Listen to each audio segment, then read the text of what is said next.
President Barack Obama's first 4 years in office.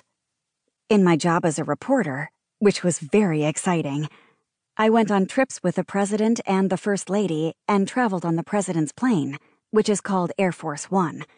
Technically, any plane the President is on should be called Air Force One, but really there are only 2 planes high-tech enough for the job.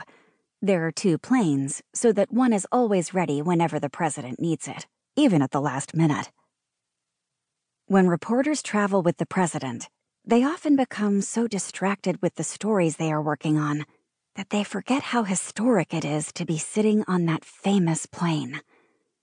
I can remember first hearing the giggles in the press cabin on board the blue and white Boeing 747-200B as about 20 of my fellow reporters and I caught a glimpse of the Obama's fluffy and playful Portuguese water dog running down the aisle from the front of the plane. The dog's name is Bo, and at the time, he was just 3 years old and having fun on the country's most historic airplane.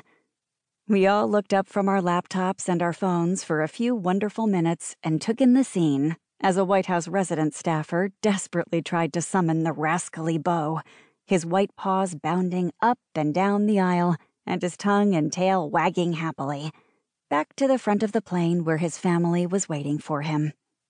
The Obamas were traveling to Martha's Vineyard for summer vacation, and they brought their dog along for the ride.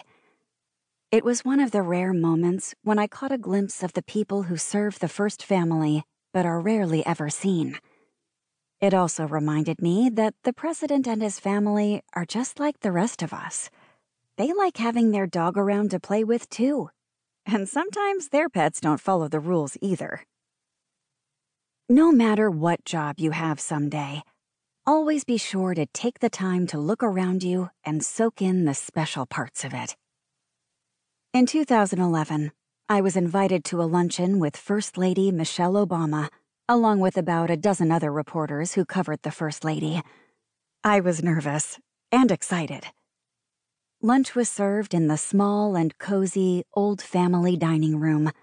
It would be a huge room in any normal-size house, but everything in the White House is built on a grand scale, and this is one of the smaller rooms. It is also a private room tucked away from public view. I had never seen this private side of the White House. I didn't even know the room existed.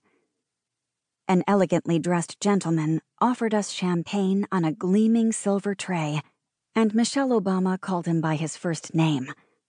The menu included salad with vegetables from the White House garden, which the First Lady had created, and fresh pan-roasted fish elegantly presented on the Truman china.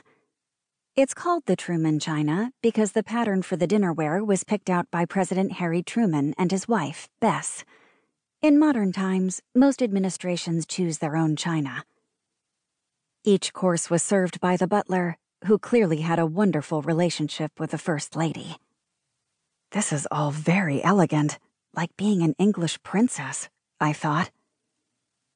This experience, coupled with watching the aide try to convince Bo to head back to his seat on Air Force One, left me wondering, who were these people, so close to the world's most powerful family?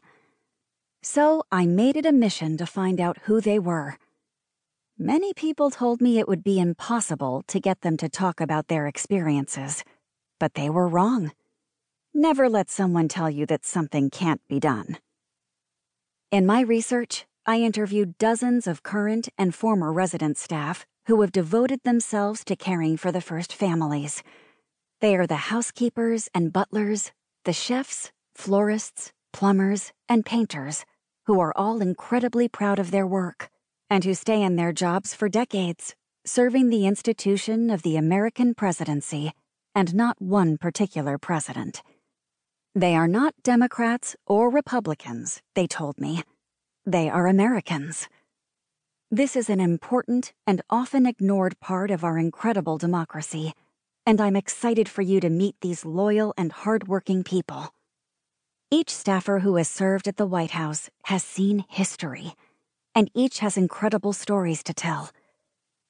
This book shares what they have taught me about the traditions and rituals of the White House, as well as some of what they have witnessed behind the scenes.